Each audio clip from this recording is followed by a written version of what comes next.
Hi, I'm Jennifer McAllister. This is for Technology 1010 on what I believe that virtual reality is. Essentially, I believe that virtual reality is five things. It needs to be believable. You need to really feel like you're in the virtual world, whatever it be, Mars, in a battlefield, swimming with the dolphins, whatever that virtual reality is, it needs to be believable. And to keep believing that, or the illusion of reality will disappear. So it needs to be, number one, believable. Number two, it needs to be interactive. So as you move around this virtual world, the virtual reality needs to move with you. You can watch a 3D movie, but when you turn your head in the theater, you realize, oh, I'm still here on Earth.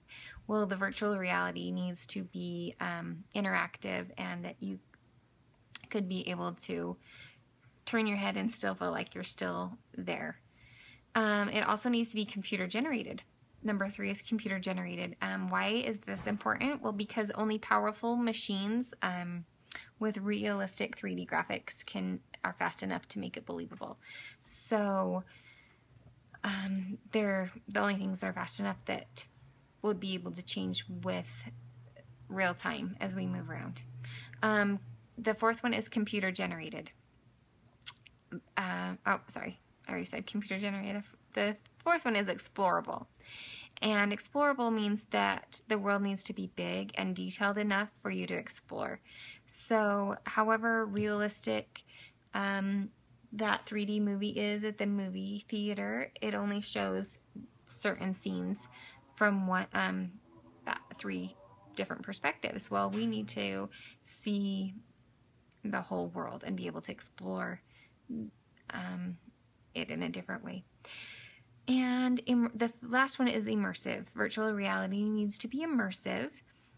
And to be both realistic and interactive, it needs to engage both your body and your mind. So, so for instance, this 3D movie can give us a taste of what that virtual world may be like, but we can never fully take in all the sights and the sounds and the smell and the taste and the feels of that movie. Say that 3D movie was in space. We can never get the sounds and the true sounds and feel of space by just sitting here watching the 3D experience. Let's see, what else?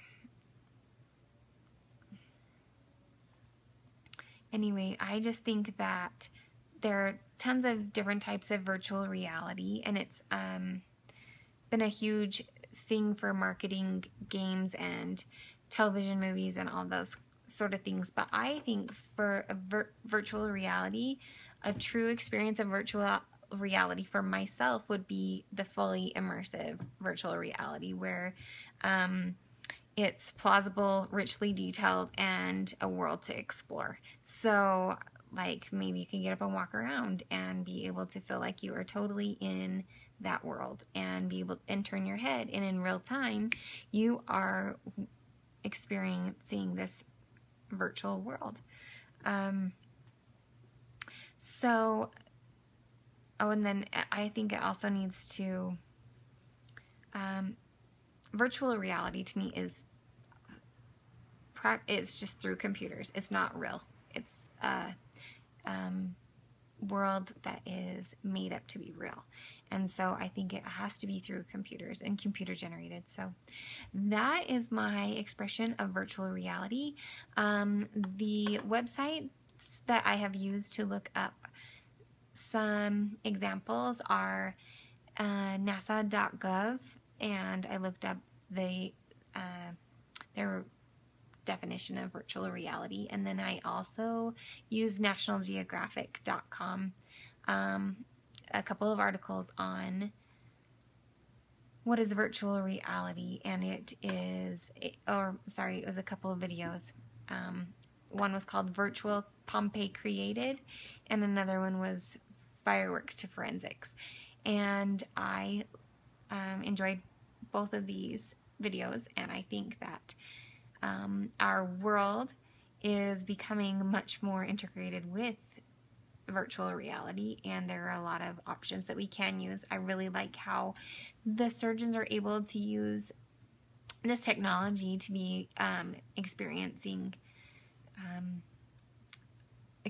and also learning from these virtual experiences and actually taking them to the medical field and operating room and using their experience by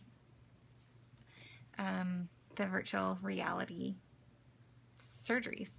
And also airline pilots are using virtual reality by these simulators. They feel like they are actually flying these airplanes in a virtual world, and then they're able to take that experience and fly real skies.